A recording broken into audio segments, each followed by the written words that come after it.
There it is, guys, the Axial Yeti. So, welcome back. Again, it's Ryan from RC Hooners. Coming to you with a review today.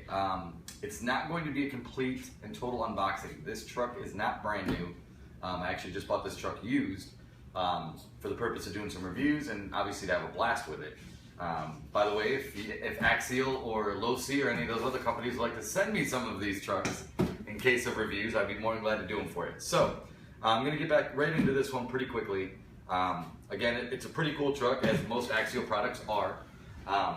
This is the Yeti. Now, this truck, I believe, is meant to kind of replace a product they did a few years back that didn't really pan out the way they expected, and that would be the Axial Wraith. The Wraith is a great truck. I'm not knocking it. I do believe it's the right product for some people. However, as far as the rock racing qualities of the Wraith goes, I feel like it was pretty much lacking. So, Axial's now produced this product called the Yeti. They also have the Yeti XL, which I will also be doing a review on down the road. But let's get into it. So, what makes a Yeti? Well, if we open it up and take a look at it, you have your standard, pretty typical Axial remote. Not much different than any of the other ones I'm sure you guys have already seen from Axial. And if we take a look at the truck, there is your Yeti. Awesome truck. This thing is so cool. What a look. Now, as I said, this one is used, so please bear with me. I know it's got some scuffing on it and whatnot. But again, you know, budgets are budgets. So, first of all, obviously by its sheer size, the Yeti is huge. Being a 1/10 scale truck, I expected it to be a lot more closer to the size of, say, my SCX-10, maybe some of the other trucks you'll see out there that are 1/10 scale. This thing is monstrous. It is definitely overall big. It's just huge. So, a lot of cool things with this truck. It does come 3-cell LiPo capable, has a Castle Vanguard ESC, does come with a Vanguard brushless motor. One of the complaints I've heard about it is that being that the truck is brushless and it's a censored brushless, it doesn't really have the ability to go quite as slow as some of the crawling guys want to see. I had it out the other day. Honestly, I thought it was pretty cool. It's not quite as crawler friendly, but it's a lot of fun. So let's go ahead and pop open this top. Again, another cool feature with the Yeti, just a simple opening operation. It's hinged in the back, so you can actually just open that up and have access to everything. Again, it's a Vanguard 3150 kV brushless motor. You have the 3-cell capable Castle setup ESC. If I can get this back part off. Now again, as you see it open here, let me show you here. The battery tray is actually accessible without having to take the whole top off. So I think that's a pretty awesome feature for Axial to put into this Yeti.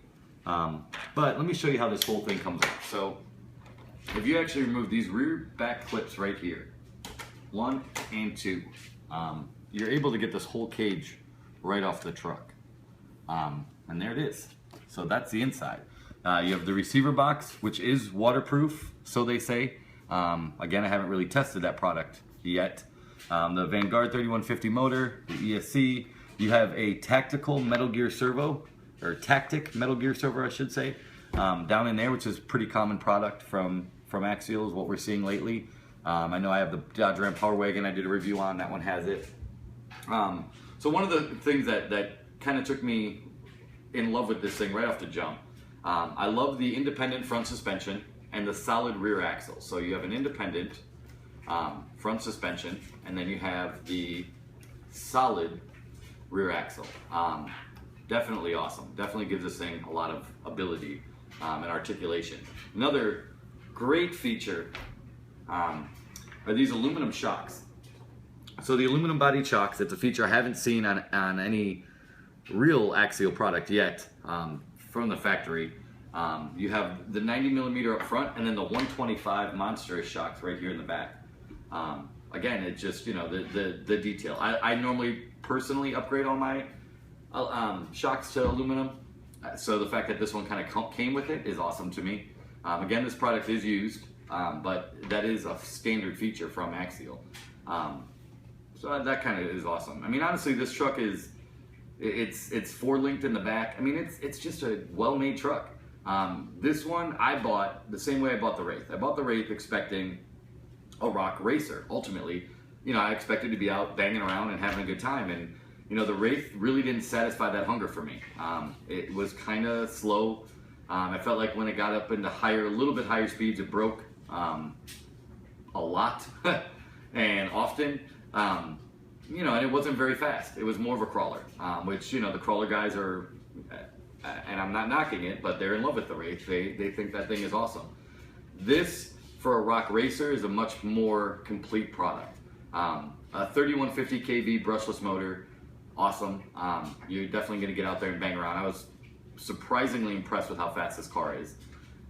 You know, the independent front suspension, solid rear axle, you know, higher shocks in the back. Overall, just they did a good job. I mean, Axial, this I feel like, you know, after the Wraith came out and the Wraith was a little, well, not quite what it was supposed to be, this definitely put it on the map for rock racing. You know, decent front bumpers. Yeah, I can't say enough good things about it. I mean, I haven't got into it too much, but I can tell you that I do love it. It's a blast. Very durable. Holds up to just about anything. I was outside banging it around at full speed, and you know, didn't really have any hiccups. Didn't break anything. I know some people were talking about a problem they're having with the bead locks. These plastic bead locks. They are bead locked wheels and tires. The Goodrich tires, the BF Goodrich tires, are licensed. But I heard someone saying they were having problems, like a couple people actually, with these plastic bead locks. So, you know, recommendations: you can glue them together. Get new wheels and tires, I guess, if you want to, but you know, so far I haven't had that problem. They're holding up pretty solid for me so far. So in the future, if I do have that problem, you know, I'll obviously make a video of the solution to it. Something we could, you know, something that you guys can see and have for yourself. But that's about all I got. Again, awesome truck. This is the Axial Yeti. They do have a Yeti XL out. When I can afford to, or I get one and get the chance to review it, I'll definitely do a review video of that one as well. Personally, I like the smaller one better, but you know, we'll see once we get the big one out and get some reviews done. So that's it for me, guys. Again, Ryan from RC Hooters. Enjoy your afternoon. Thanks for joining me. Have a great day.